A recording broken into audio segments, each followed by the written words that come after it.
like what we build, the core is trade, earn, and spend. And if you're trying to trade, you get the most efficient trades and settlements possible using BestPath. If you're trying to spend, we have zero fees, we have zero top-up fees, we have zero withdrawal fees. If you're swiping $10, you're only deducted $10. TRIA doesn't charge anything. And if you're trying to earn on your assets, it's one click and you're earning. It depends like what the user wants to do.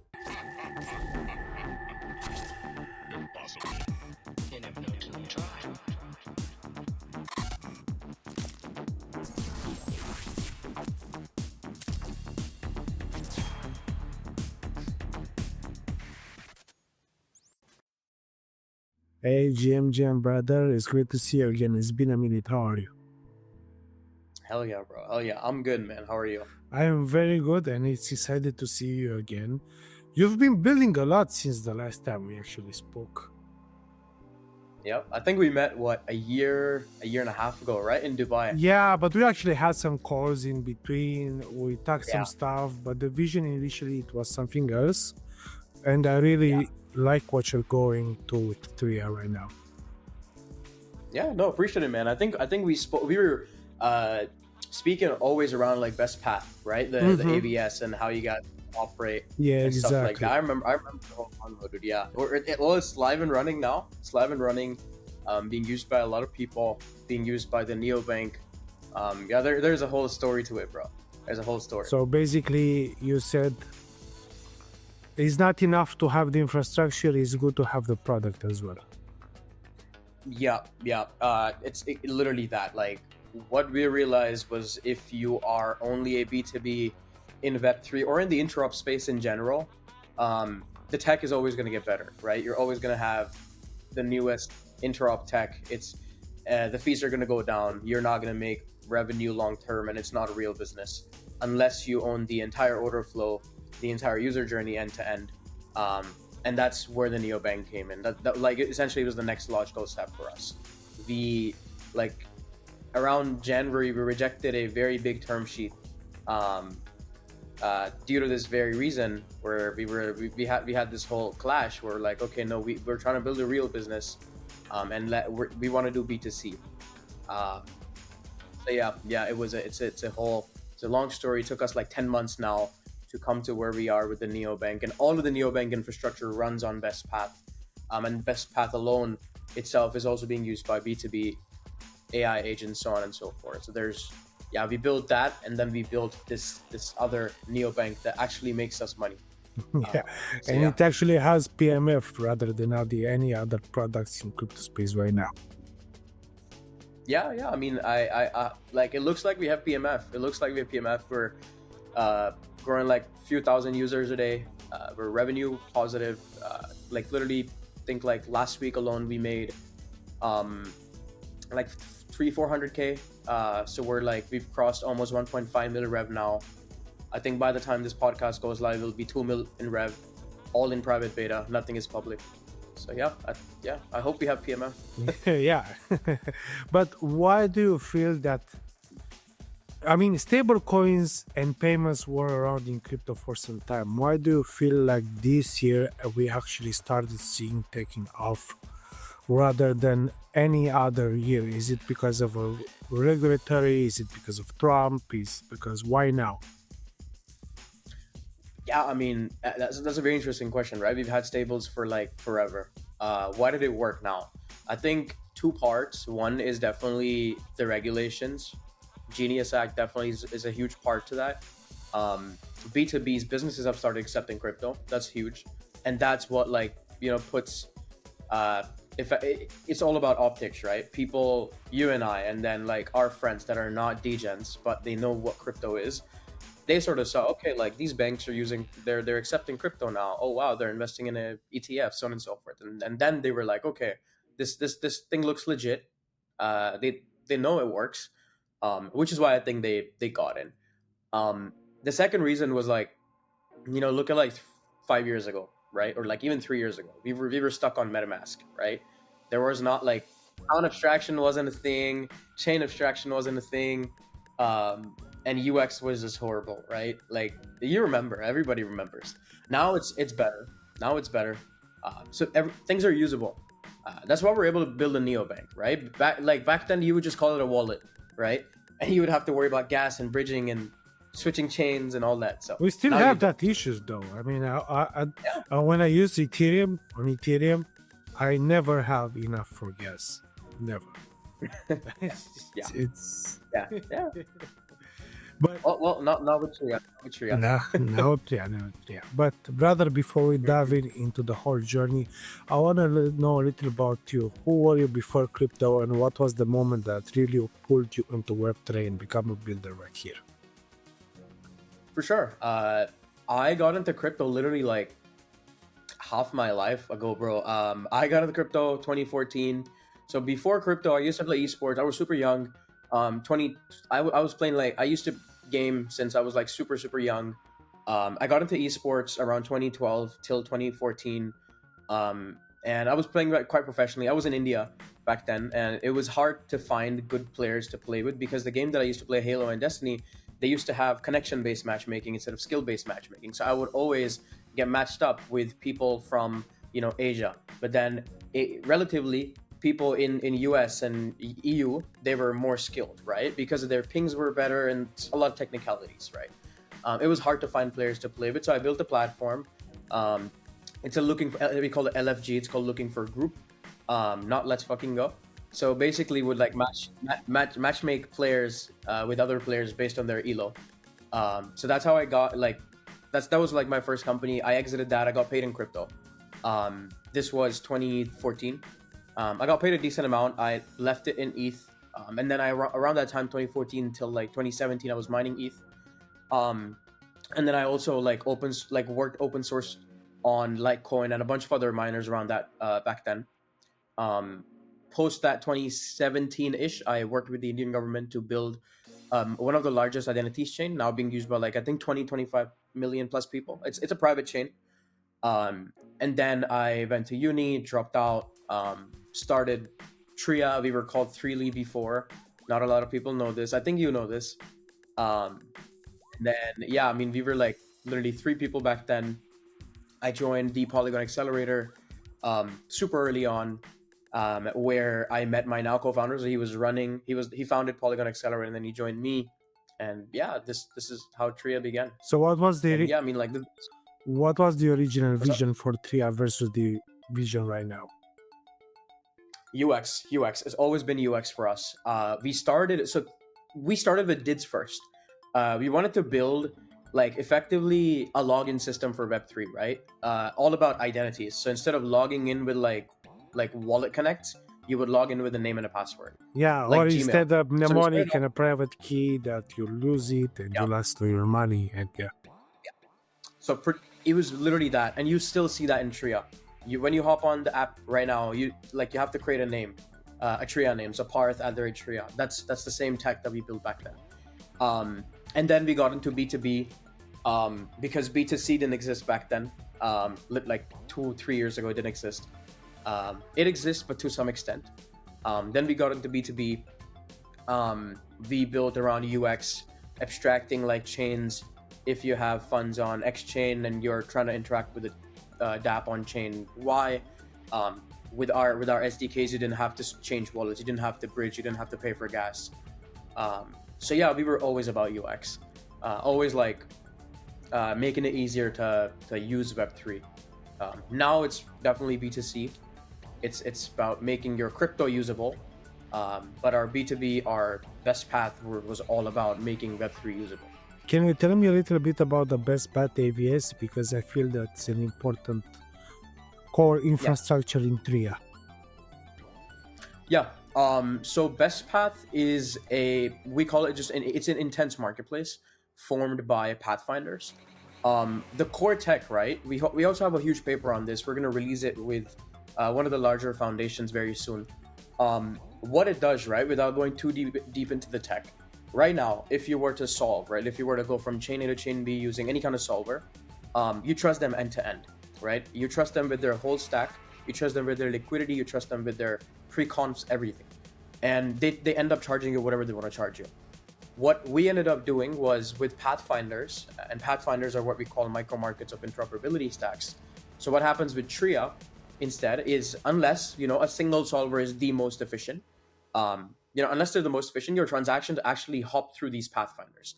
So instead of going through a single party that charge you whatever they're going to charge you, your transaction goes through the most efficient part of that stack, the most efficient fast finality layer out of like tens, the most efficient liquidity layer out of like 20 liquidity layers, the most efficient paymaster and more. So instead of just a single party, it goes to the most efficient part of that stack. That's basically what BestPath does in a nutshell. Like, this brings down your costs 2 to 3 times, sometimes 4x. The time is literally the same or lower than compared to like solvers today. And this is the reason why we're able to go across like day one long tail chains. We work like this natively is used by Arbitrum Orbit, Polygon CDK chains, Injective, Sentient, and more. So we're able to like connect any new primitive, a chain or an AI agent or whatever, to anything, to all the chains, all the VMs in just a single integration. So that's what BestPath does. So basically, this is how you see those agentic payments evolving from AI executing trades to physical agents actually spending day to day, and in all ecosystems. Yeah, I mean that's more like agent to agent commerce. Right now with Sentient, for instance, what we're doing with Sentient agents is, let's say one of the agents is on maybe Polygon, the other agent is on, for instance, Solana, right? They both use Sentient uses BestPath, so they both use BestPath. This agent's holding SOL. This agent wants to accept only Pol, right? Only Polygon tokens. They don't need to bridge. They don't need to, the agents don't need to worry about any chain heuristics. Just use BestPath. They send their intent, and the intent is received. The whatever destination currency is received. So agent to agent commerce between two chains is what BestPath makes super like fluent. It's just one click integration. And it's efficient, and it's the most efficient transaction that you can get. It's an ABS, which economically guarantees you the most efficient path, which is why BestPath. So agents don't need to worry about like bridging and all that stuff. The payment side that you were talking about, that's the Neobank. So the agents now can also, while they do like agent to agent interop on chain, they can now also use TRIA Neobank and our cards to transact with the real world. So that's what we see. So basically, the BestPath is the infrastructure, and the Neobank is actually the product B2C. Yeah. And how exactly those? For me, it's kind of, I don't really imagine these AI agents because it's still new. How do they actually interact into the Neobank? For sure. So our AI agents right now, for instance, Sentient AI agents, what they're getting is they're literally getting a TRIA card. Right? And their cards are loaded up with any kind of currency, or our Neobank or our cards. They work with absolutely anything. You can top up your card with Bonk, right? With any meme coin, any stable, anything, which is why it's chain abstracted. You can load up Bitcoin on it and spend. So the AI agents, these autonomous agents, they top up their cards with anything, any currency, and just start spending the real world. It's a Visa card. So you get your card, your PIN, your dates, and you're good. It's pretty simple.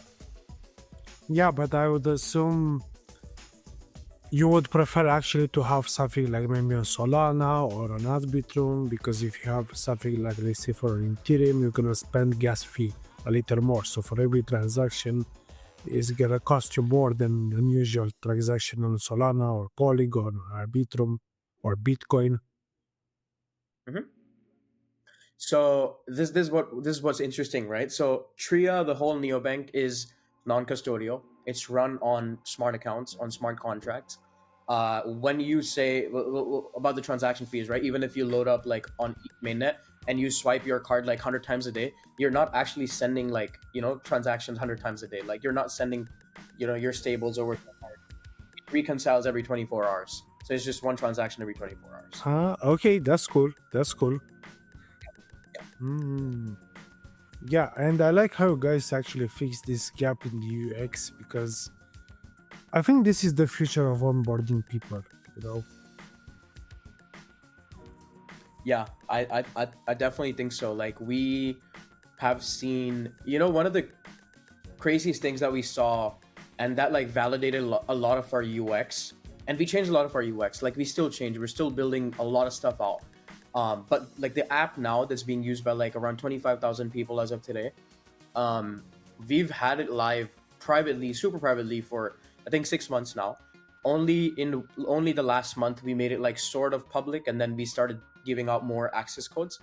But one of the really, like key signals to us that this was working was when a lot of our like quote unquote Web 2.5 audience that uses only sexes, right? Only Binance users, only like Coinbase users, when they got TRIA and they were like, shit, like, this is like a sex, but it's non-custodial. You don't have to care about gas.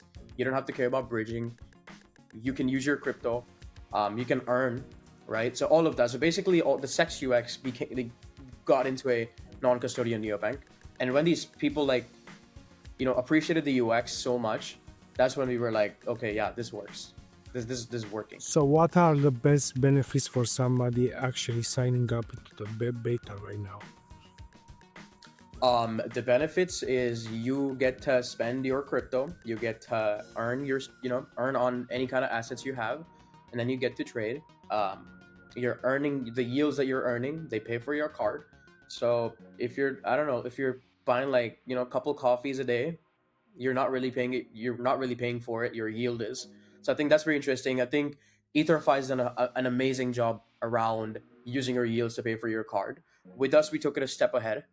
We're pretty much doing with any asset. So it's not just ETH, but your stables, your meme deposits, anything that earns yields. We use that to pay for your card.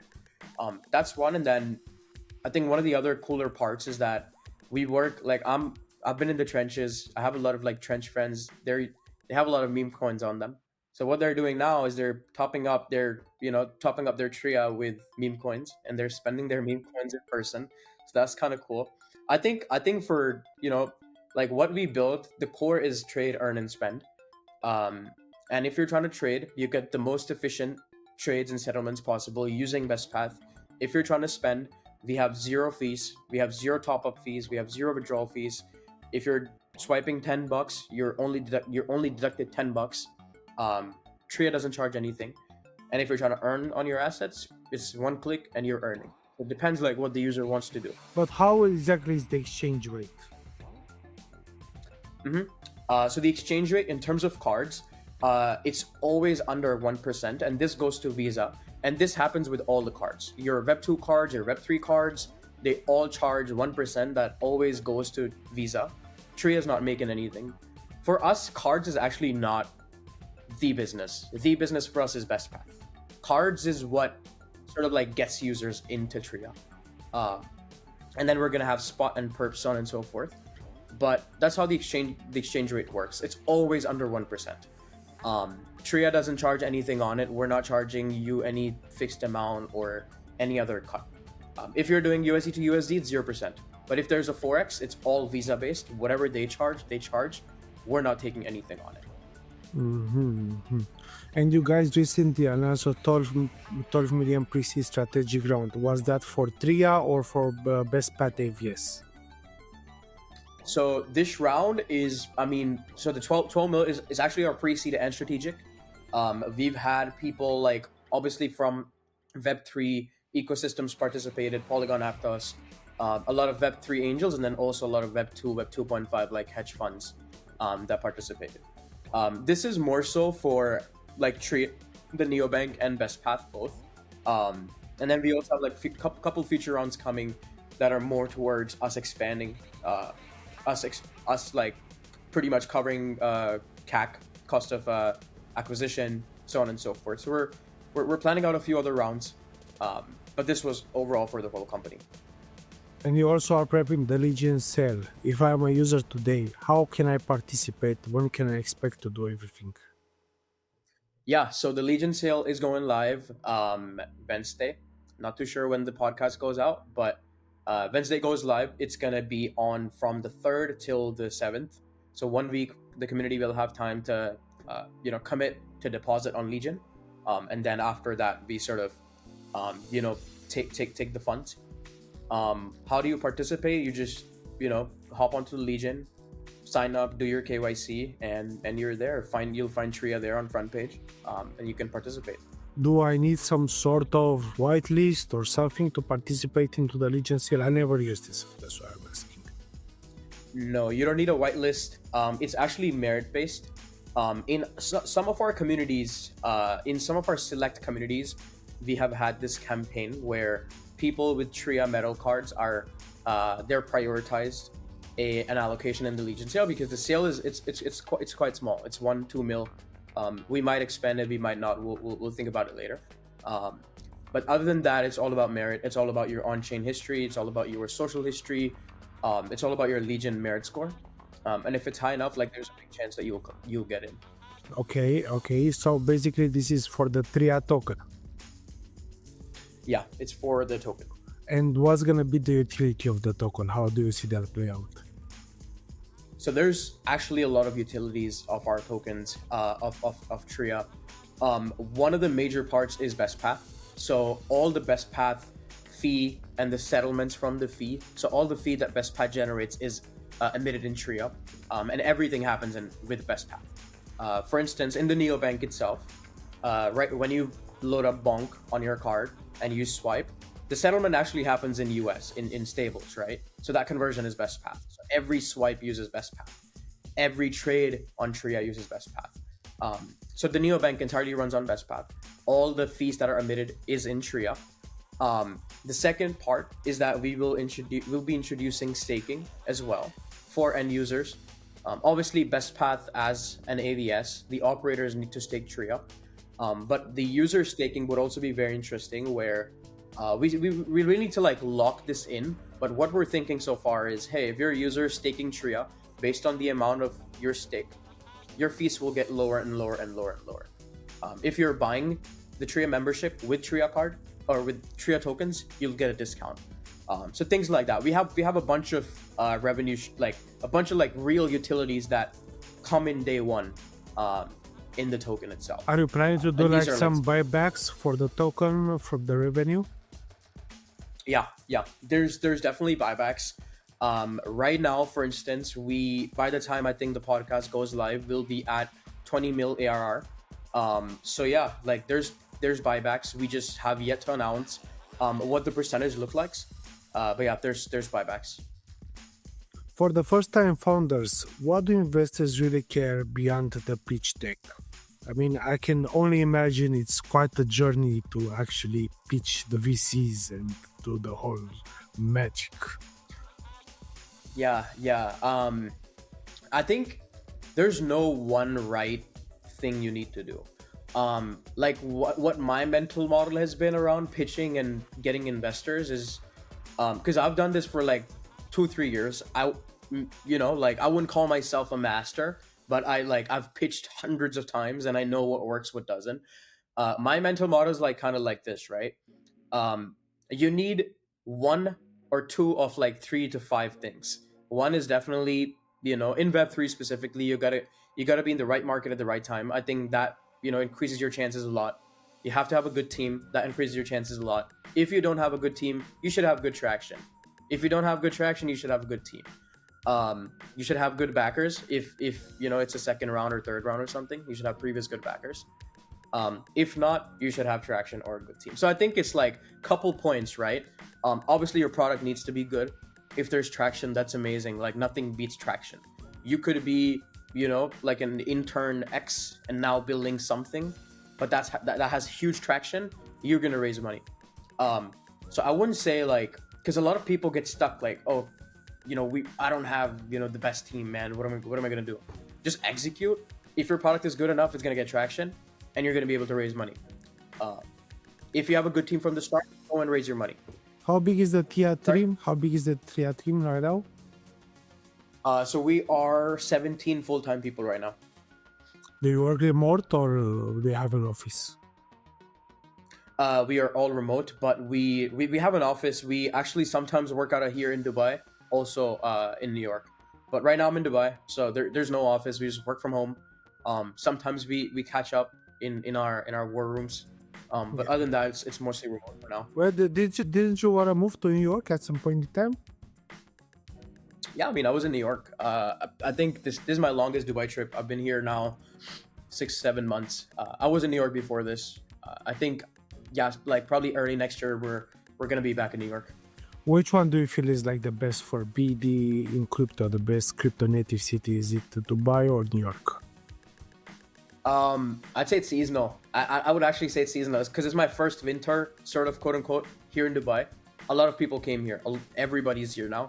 Obviously, I don't think nothing beats New York, right? I'm a huge fan. I love New York. BD, I think it's everywhere, mostly New York. L1s, L2s, or protocols are most New York. I think EU is also picking up, and for more like consumer-facing products, like look at virtuals back in the days. They're all like Asian. Kaido, like it's sort of all over everywhere. But in terms of like Dubai, New York, if not, just come to Dubai, not in the summers, and you're gonna be okay. If not, go to New York. Exactly. How do you stay Yeah. creative and grounded while scaling fast? Taking breaks. I think in Web3, like, people don't take breaks. We're like, even when I say, like, I don't think I take breaks. Like, for me, a break would be like scrolling Twitter. I consider that a break. Because right now there's just a lot happening. But I would say to be creative, to have new ideas, just take a break. Just touch grass. Honestly, like, touch grass. And you get new stuff. The only issue with that is if you stay off of Twitter for 1 week, 2 weeks, 3 weeks, there is another world out there you don't understand shit. Oh, dude, 1-2 weeks. Like, I don't think I have stayed off Twitter for one. Me Like, neither. I'm afraid, man. yeah.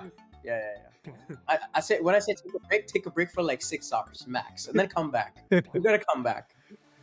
What's your Yeah. best advice for a 25-year-old entering Web3 today? Even if he wants to be like a builder, an employee, a founder, anything. Be on Twitter. I think that's important. In tech in general, I think Twitter has become very important. Be on Twitter. Get a nice social presence. Make sure the people you hang out with and are your friends, just make sure everybody's doing something productive, something nice. I think it's definitely about who you hang out with. If you're trying to be a trencher, make sure you're with the best trenchers. If you're trying to be a founder, make sure you surround yourself with resourceful people. I think that's one. And then Twitter, like, opens so many doors for you now. It's insane. Yeah, for me personally on the podcast, my latest guests, which are bigger like the guests that I had like 1 year ago, I just reach out through currents. The only thing. Yeah. It's the best. Yeah. And I don't think actually you can make it without a personal brand today. Yeah. I think so too. However, like, this is quite unrelated, but I've seen a lot of, like, on Twitter, the indie hacker communities, right? In Web 2. I'm not talking Web 3. A lot of the major debates on there is like all the hackers, quote unquote, with like these like mini SaaS products. People that usually go viral or like make revenue, they already have a big social presence. I don't think that's true. And this is a big debate, right? I don't think that's true. I think you don't have to be an influencer, right? Like, my Twitter is not the biggest. It's decent. It's decently sized, but it's not the biggest. You just have to have distribution, right? It's either one of those. It's either one. Either you be big or your product be big, right? And each other, both of these things will complement each other. Yeah, it's very simple. but at the end of the day, people use your product because they like you and they believe in your vision. Or at least for me. Yeah, that's why I'm using TRIA, because I know you. For me. Yeah. That's why I'm gonna try it. Yeah. I think it's both. I really think it's both. Was there a moment when you thought TRIA wouldn't make it? Oh yeah, funny, very funny story. So in our pre-seed, back in our pre-seed times, I had just freshly raised our pre-seed, and this is a story like I don't think anybody knows, but a lot of people would resonate because this was around the USDC DPEC. 2022. Do you remember, like 2022? Exactly. Yeah. Yeah, I had just freshly raised our pre-seed. Literally 3 or 4 days ago, I closed all the safes and everything was signed. fresh team, fresh company, and USDC DPEG happened. I think I was somewhere in Asia, either Bali, uh, and the DPEG happened, and it was like 6 a.m. or something. I was about to go to sleep. I was working. I was about to go to sleep, and the stablecoin DPEG, and I had all this PTSD from all the crashes before. The Yeah, Luna, Luna, FTX, everything. dude, all that. I was like, shit, like, I just We're freshly going raised down, my man. pre-seed. Yeah, dude, I'm like, no, dude, I don't want. My company cannot shut down 4 days after we closed the pre-seed. So I think that was funny. So I was the only guy up at like 6 a.m. So I like swapped everything. We took like a cut. We took a loss. I think like 30-40%. We were down like on the fourth day of the company. Your treasury's down 30%. We made it back. We made it back, and we've always been very conservative. We haven't spent a lot on marketing. Everything has been organic. So I think shit just happens in crypto. You got to be ready for it. As a founder in such a competitive meta, what's your personal definition of winning? Okay. I would say users. Who do you think is winning today? Pump Fund, right? Like back then, Pump Fund was the winner. They had users, right? Yeah, it still is, in my opinion. Still is. Yeah. Anything that has users, anything that's being used, anything that's catchy, that's not dropping a lot of users off, it's winning. If your chart looks like this, or your user chart looks like this, that's not winning. That's just hype or luck or something. You're catching the right narrative. But if you're if you're going up, stabilize, steady growth is fine. I think users is winning. You'll make money, or whatever your goals are, you're gonna achieve that. Yeah, if you have users. I think we have like this bad. I think we're past this meta where marketing campaigns are built around hype, and after that is poof, is nothing. Yeah. But I think right now, companies, projects tend to realize that it's more about the revenues, more about the steady growth, it's more about building a product, actually having users, and all that hype is actually gonna hurt your project in the beginning, in the end. Yeah, I think so. If you make too loud of a noise right now and you're not able to sustain that, crypto people we have very weird expectations, right? It's very sometimes unrealistic. The retail, like you and I are retail, and we everybody has very weird expectations with products. So to match those it's hard. Just be steady. What's the hardest part of building in Web3? I think there's a lot. I think there are many hard things to, I would say like as a builder, from just my perspective, that I've seen other people do and chasing narratives, right? I think that's one. Like a day or two ago, we had the whole 404 or 402, the agent 402X. commerce. 402 X402, yeah, that thing out. X402, yeah. And I have seen exactly, and I've seen 10 blurbs in my DMs, and I'm like, bro, this just came out. I know it's been a while, like that the tech has been being built for a while, but I think people chasing narratives, I think is weird.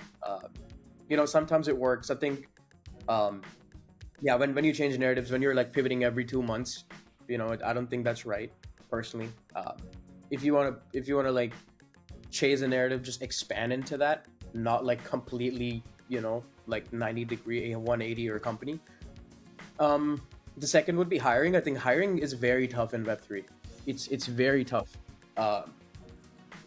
Other than that, I think Web3 in general compared to Web2 startups is easier.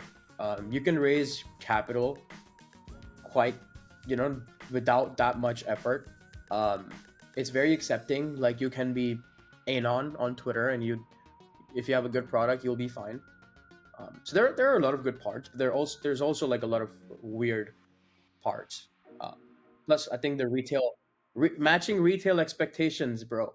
Yeah, that one That is fuzzer something. text that everybody wants. Yeah, yeah, dude. I think that is huge. Like a lot of new founders or like first time founders that have just seen like crazy hype, um, right? They don't know how to act, and that messes up a lot of things. Like look at Limitless. I'm not trying to shit on anybody, but yeah, it's crazy. It's crazy.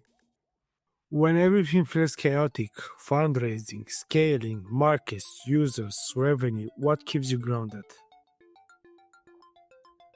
Um, Having a life outside of crypto. I think that like even though I'm like a full degen, I have a screen time of like almost all my day, but still like having a life outside of crypto, like go out and eat, or like go like go chill with your friends. They could be Web 2, but just go touch grass, right? Touching grass keeps you grounded. Because like I've had periods where like I was just on my laptop and in my apartment for like 30 days straight. I would not leave the apartment, and that was very not the best, right? And now like I try and go out, um, like but sometimes you cannot, sometimes you definitely can't. If you have like I don't know like a big activation or something, or you definitely can Yeah, but that's just that's go the out. beauty of it, you know. Yeah, and it's fun, man. It's fun. Like I'm not complaining. I love it. Like I wouldn't have it any other way, right? I think it's very thrilling. I love waking up at like 6, only like 4 hours of sleep, and just like work all Grind it day. I up. think it's fun. Yeah, I think it's fun. Yeah, and it's very interesting because you've basically been an entrepreneur from when you're like what, 14 years old, 15 years old. Yeah. Do you have like any mentors, people that shape the way you think right now? I mean, I'm 100% like I've learned from everybody that I try to learn from everybody that I meet. Early on, it's definitely my dad. And then just like, yeah, a few of the people that I worked with, both in my first exit, in the Indian government stuff that I did, a bunch of my friends. And then I think, yeah, I wouldn't call like, I didn't have like a mentor, but like, you just learned like, okay, shit, like this thing is working for that person. He must be doing something right. Like, okay, let's look into this. So just try and like learn from people what's working, what's not. If you had to describe the mission of BestPath and TRIA for the next year, what is it? We so for BestPath, essentially the mission here is to build the most effective, the most efficient settlements on chain possible. That's used by both humans, dApps, developers, AI, and more. I think the AI part is actually very interesting because by 2030 we have like the stats are the stats estimate trillions in volumes and trillions in settlements that will be done by AI agents alone, right? And the number is huge, like 8 to 10 trillion by 2030. So I think if we nail that very well, which we're starting to now with like Sentient, and then we have another couple like AI partnerships with BestPath specifically, I think that would be amazing. Because like AI agents are doing amazing stuff right now. They're interacting with you in the real world, and once they start like actually with like agentic commerce, I think that would be amazing. And you need amazing tech for that. You need amazing throughputs for that. You need atomic certainty for that. So I think that's BestPath. In terms of the neobank, it would be, once again, the most effective non-custodial neobank. The whole thesis for us is that right now, a lot of our user base is APAC, and they're like, and I'm Asian, so in Asian countries, right, or like countries all over the world, right, third world, for instance, you don't have access to like all these amazing opportunities that you have in the US, for instance, right? You cannot invest in a lot of AI IPOs or like SPACs, and you cannot angel and all that stuff, right? So the whole idea with us is like, okay, let's bring people on board onto non-custodial finance. Let's give them good yield that their Web 2 banks cannot offer anymore. Let's give them opportunity to access RWA that they traditionally can't in their country or their region. Let's give them access over to stocks that they Stocks cannot on chain. invest in. Exactly that. So yeah, let's giving people control of their capital and making it programmable, right? That's the vision. That's the mission, right? Where like in Web 2, your banks have facility to, essentially, let's say, get credit off of off of deposits, right? But you as a user, right, you don't, right? You generally don't. Like we're not going to go to a Web2 bank, deposit, and then the yields pay for our cards. Like that doesn't happen. But it happens very easily. Anybody could do it with crypto. So this financial engineering that you can do on chain makes finance so much easier and open to everybody. So that's the vision, giving access to this programmable money that's been around for such a long time, giving an easy access to the broader audience off that. That's the mission basically. Are you planning to do like some money market stuff at some point? Let's say, for example, I have like some ETH and I want to borrow some USDC so I don't have to sell my ETH. Yeah, we are looking at that. That's actually on our roadmap. I think what's coming next is settlements, is remittance. Sorry, so you're loading up your neobank with Pepe, and you can send the USD or any kind of currency to another person's Web2 bank. I think that's coming immediately, actually very shortly. And then we have lending and borrowing capital markets next. We're actually also looking into like a Web2 intersection, so not just crypto lending and borrowing, but also like fiat lending and borrowing. So we're also looking into that. Where can people follow TRIA and start testing the app? For sure. You can check us out on Twitter at @useTRIA, or tria.so is the website. You can right now TRIA is invite only. Effectively, you need an access code to come in, so you can probably find them out in the wild. Just do some more, guys. Just do some work, or like text me. I had a tweet right recently. Twitter blocked me because I was texting so many people codes. Or just text me. Yeah, but we're gonna make it public so you can test it out. But yeah, that's basically how you get access. We have 25,000 people, around 25,000 people right now, and yeah, you can test it out. Thanks, brother, for this. I won't keep you anymore because I know you're a busy man, and I wish you all the best with the Legion sale. Appreciate it, man. Thank you so much. Thanks for having me. This was a great chat. Have a good time, brother. All right. You too, bro. Peace.